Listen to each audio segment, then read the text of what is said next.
Keep people from their history, and they are easily controlled. My object in life is to dethrone God and destroy capitalism.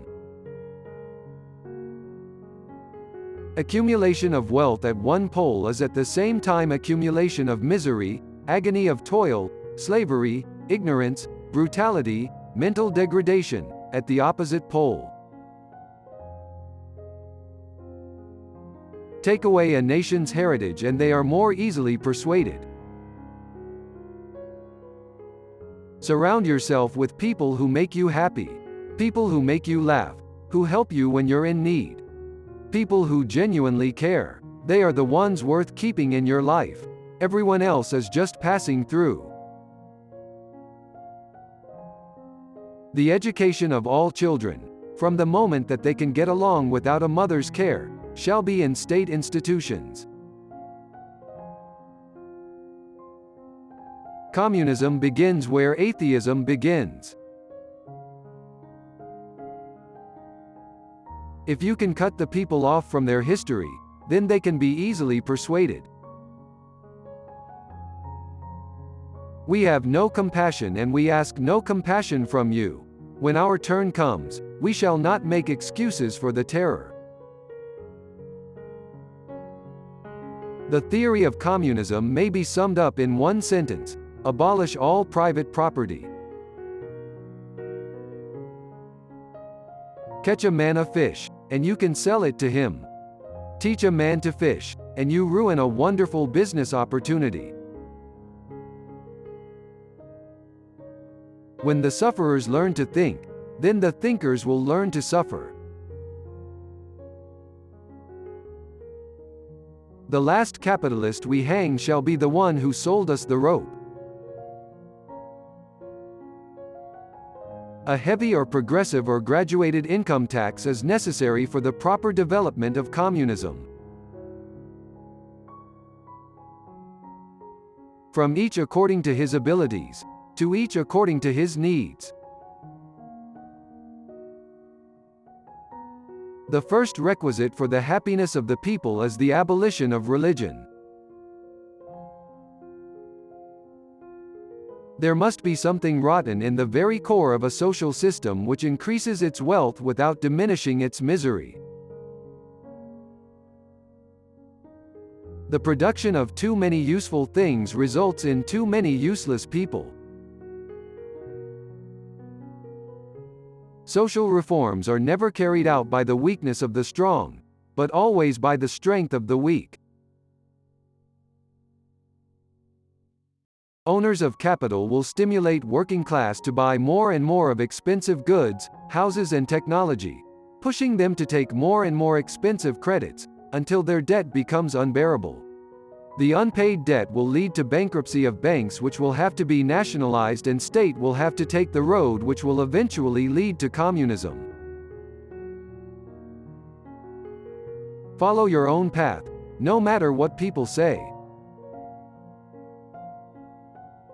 The full man does not understand the wants of the hungry. The task is not just to understand the world but to change it. The less you eat, drink and read books, the less you go to the theater, the dance hall, the public house, the less you think, love, theorize, sing, paint, fence, etc. The more you save, the greater becomes your treasure, which neither moths nor dust will devour your capital. The less you are, the more you have. The less you express your own life, the greater is your alienated life, the greater is the store of your estranged being. For the bureaucrat, the world is a mere object to be manipulated by him. History repeats itself, the first as tragedy, then as farce. Be careful to trust a person who does not like wine. The only antidote to mental suffering is physical pain. I do not like money. Money is the reason we fight. Social progress can be measured exactly by the social position of the fair sex. Men make their own history, but they do not make it just as they please. They do not make it under circumstances chosen by themselves, but under circumstances directly encountered, given and transmitted from the past. The tradition of all the dead generations weighs like a nightmare on the brain of the living.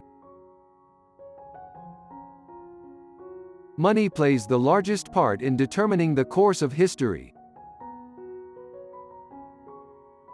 Last words are for those fools who believe they have not yet said enough. Capital is dead labor, which, vampire-like, lives only by sucking living labor, and lives the more labor it sucks.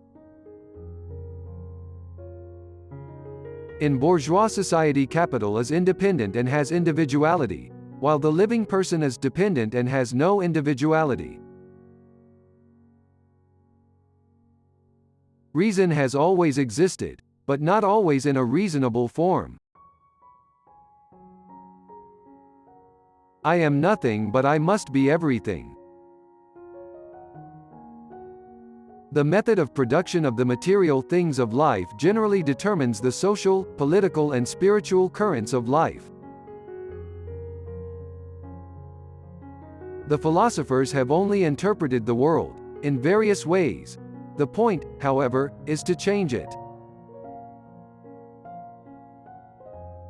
Money degrades all the gods of man and converts them into commodities. Even an entire society, a nation, or all simultaneously existing societies taken together, are not owners of the earth. They are simply its possessors, its beneficiaries, and have to bequeath it in an improved state to succeeding generations.